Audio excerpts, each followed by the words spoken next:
Magnificence, pane rektore, předávám vám slovo. Děkuji. Každý rok s kolegy hodnotíme úroveň obhájených bakalářských prací. Jsem rád, že i v této skupině můžeme jednu z těchto prací vyzdvihnout jako vynikající, a tou práci bakalářky Jany Kotálové, kterou jsme vyhodnotili jako vynikající, velmi kvalitní. Prosím, převezměte z rukou paní prorektorky Hruškové její osobní dár.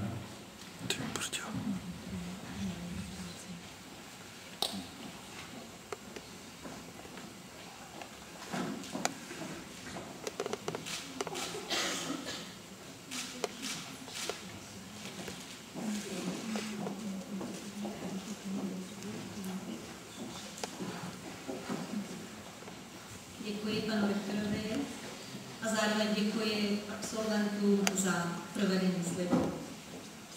Nyní požádám zástupce absolventů slečnu Janu Kotálovou o přednesení projevu.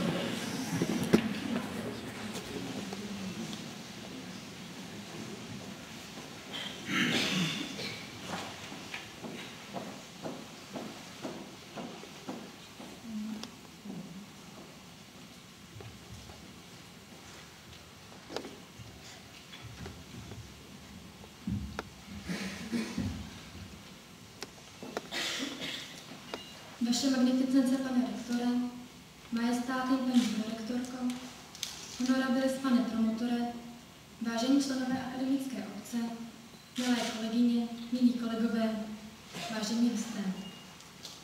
Je mi ctí dnes promluvit za nás absolventy Vysoké školy technické a ekonomické a krátce vzpomenout v tento slavnostní den na uplynulá léta strávená na zdejší akademické půdě. Když jsme před 3 lety nastoupili na zdejší školu, navzájem jsme se neznali. Byli jsme směsice různých lidí, názorů, zájmů a z různých koutů republiky, ale přesto jsme měli jedno společné. Spojovala nás touha získat vzdělání, získat vysokoškolský titul, získat lepší budoucnost. Jistě mi dáte za pravdu, když řeknu, že během přednášek a času stráveného v areálu školy jsme zde všichni navázali řadu přátelství, ale zde i osobních vztahů a celou řadu studijních milníků jsme zvládli právě díky podpoře a kooperaci mezi sebou navzájem. To byl ten pravý studentský duch a pocit náležitosti, který nás držel nad hladinou ve chvílích nejtěžších. Nevždy se vše vydařilo podle našich představ, ne v každé zkoušce jsme obstáli poprvé, ale jak se říká, co nás nezlomilo, to nás posílilo a dnes zde všichni stojíme ve slavnostních kalárech a zvyklíme v ruce. Nikdo z nás si nepromine trochu té pýchy a není důvod na přehnanou skromnost, ba naopak. Je žádoucí si říct, dokázali jsme to.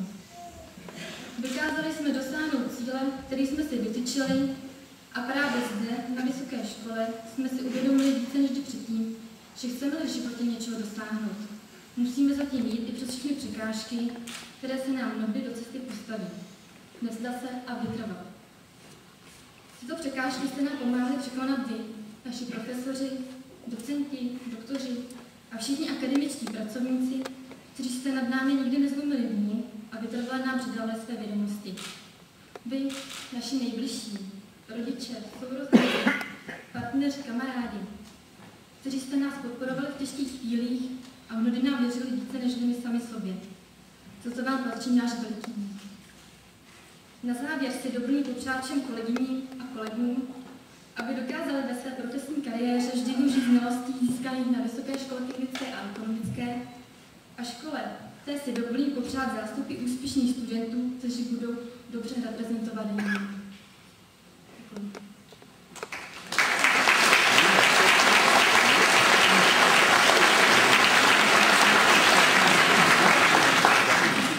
Děkuji bakalářce Janě Kotálové za krásná slova. Magnificence, pane rektore, majestás, honorabiles, vážení a milí hosté, vážené absolventky, vážení absolventi, milí rodiče, vážení prarodiče. Jménem magnificence inženýra Marka Vochovsky Master of Business Administration, filozofie, doktor, rektora Vysoké školy technické a ekonomické v Českých Budějovicích, vám děkuji za účast na dnešní promoci a prohlašuji dnešní slavnostní akt za ukončený.